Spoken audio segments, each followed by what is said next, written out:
شروع اللہ کے ببرکت نام سے جو نہایت رحم کرنے والا ہے۔ ملکان ایک بہت ہی بڑا بادشاہ تھا جس کا بس ایک ہی بیٹا تھا جس کا نام حضرت خضر علیہ السلام تھا۔ جب حضرت خضر علیہ السلام جوان ہوئے تو والد کو ایک دن خیال آیا کہ اپنے بیٹے کی شادی کر دیتا ہوں تاکہ ہماری نسل آگے چل سکے۔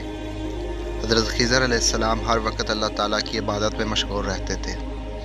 ان کو دنیا داری کی کوئی پرواہ نہ ہوتی تھی۔ ان کو شادی سے کوئی سروکار نہیں تھا، لیکن حضرت خضر علیہ السلام کے والد نے ان کی شادی کرنے پر مجبور کر دیا۔ حضرت خضر علیہ السلام کی شادی ایک بہت ہی حسین و جمیل لڑکی سے کروا دی گئی۔ آپ علیہ السلام شادی سے بالکل خوش نہیں تھے۔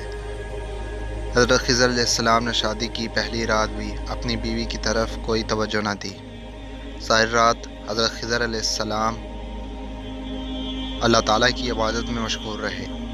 جب صبح کا وقت ہوا تو حضرت خضر علیہ السلام نے اپنی بیوی سے کہا کہ میرا راز کسی سے آفشاں نہ کرنا، جو بھی آپ سے پوچھے تو کہہ دینا کہ سب معاملات ٹھیک ہیں۔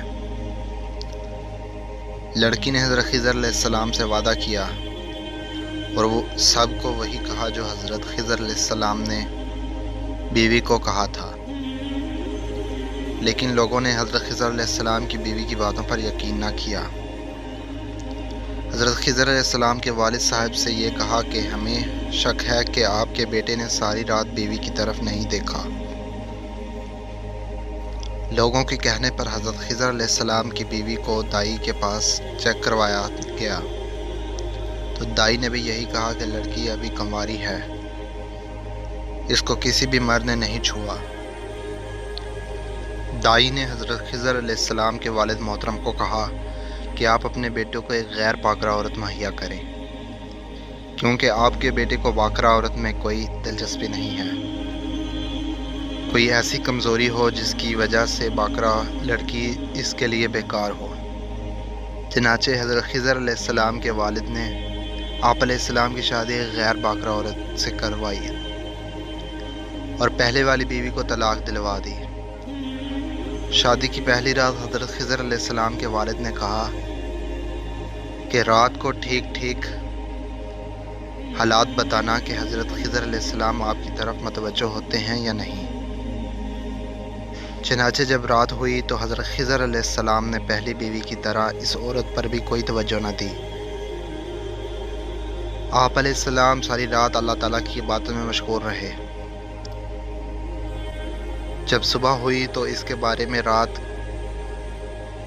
کے بارے میں دریافت کیا گیا تو اس عورت نے کہا یہ لڑکا مرد نہیں ہے۔ حضرت خضر علیہ السلام کے والد کو جب یہ پتہ چلا تو حضرت خضر علیہ السلام کو سزا دینے کا فیصلہ کر لیا۔ حضرت خضر علیہ السلام کے والد نے آپ علیہ السلام کو ایک کمرے میں بند کر دیا۔ اس کمرے کے دروازے کو چونے، گار اور اینٹ پتھر سے بند کروا دیا، حتیٰ کہ 2 دن تک آپ علیہ السلام اس کمرے میں بند رہے۔ 2 دن کے بعد آپ علیہ السلام کے والد گرامی کے دل میں بیٹے کی محبت جاگ اٹھی۔ اس کے بعد کمرے کو کھولنے کا حکم دیا گیا۔ جب کمرے کو کھولا گیا تو دیکھتے ہیں کہ حضرت خضر علیہ السلام کمرے میں موجود ہی نہیں ہے۔ یہ دیکھ کر لوگوں کو بڑی حیرانگی ہوئی۔ ملکان کو جب یہ پتہ چلا کہ میں اپنے بیٹے کے وجود سے محروم ہو گیا ہوں تو اس نے بیٹے کی تلاش کرنے کی بڑی کوشش کی، لیکن مالکان کو اپنے بیٹے کی تلاش نہ کر سکا۔ حضرت خضر علیہ السلام اللہ تعالیٰ کے حکم سے وہاں سے نکل کر حضرت ذوالقرنین علیہ السلام کے پاس چلے گئے تھے۔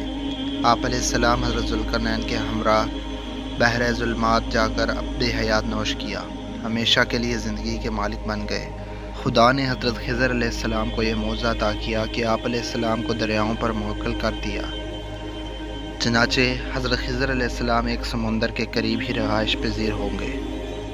ایک دن حضرت خضر علیہ السلام ایک جزیرے میں نماز ادا کر رہے تھے کہ اتنے میں حضرت خضر علیہ السلام کے وطن کے 2 تاجر کشتی کے حادثے کے بعد اس جزیرے میں جا پہنچے تھے۔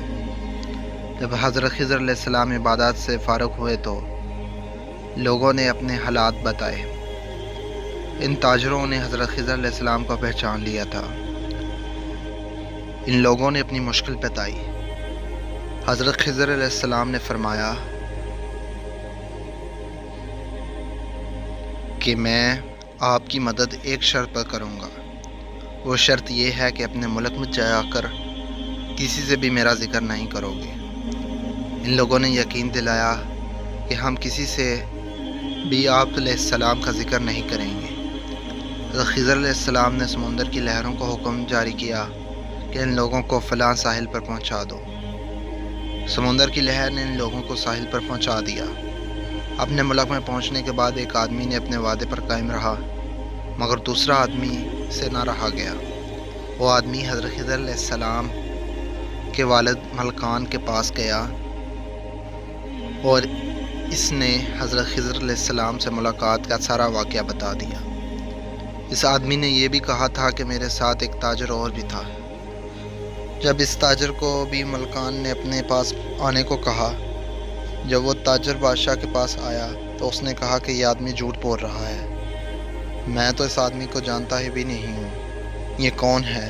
اس آدمی نے کہا کہ بادشاہ سلامت، یہ آدمی جھوٹ بول رہا ہے، اس کو بھی قید کر لیجئے اور میرے ساتھ اپنے کچھ ساتھی اس کی جزیرے پر بھیج دیجئے، ساری حقیقت سامنے آ جائے گی۔ چنانچہ بادشاہ نے اس تاجر کے ہمراہ کچھ آدمی جزیرے کی طرف بھیج دیا، مگر جب ملکان آدمی وہاں گئے، انہوں نے حضرت خضر علیہ السلام کو بڑا تلاش کیا، لیکن بادشاہ کے آدمی ناکام لوٹ آئے۔ انہوں نے واپس آ کر سارا واقعہ بیان کر دیا۔ بادشاہ نے پہلے آدمی کو رہا کر دیا اور دوسرے کو پکڑ کر قید کر لیا۔ اتفاقاً اس شہر میں کوئی بڑی تباہی آ گئی، کیونکہ وہاں کے لوگ بڑے گنہگار تھے۔ اس تباہی نے سوائے 2 آدمیوں کو سب کو برباد کر کے رکھ دیا۔ ایک وہ کمواری عورت جس نے شادی کی رات کا حضرت خضر علیہ السلام کا راز فاش نہ کیا تھا۔ دوسرا وہ آدمی جس نے حضرت خضر علیہ السلام سے کیا ہوا وعدہ پورا کیا۔ جب یہ دونوں آسمان میں آپس میں ملے تو انہوں نے ایک دوسرے سے بات چیت کی۔ دونوں نے ایک دوسرے کو بتایا کہ ہم نے خضر علیہ السلام کا راز فاش نہیں کیا۔ ان دونوں نے آپس میں نکاح کر لیا۔ اس ملک سے ہجرت کر کے یہ دونوں کسی دوسرے ملک جا کر بس گئے۔ دوستو، یہ تھی آج کی ویڈیو۔ کمنٹ ڈاؤن کر کے لازمی بتائیے گا یہ کیسی لگی آپ کو، اور سبسکرائب کر دیں۔ السلام علیکم۔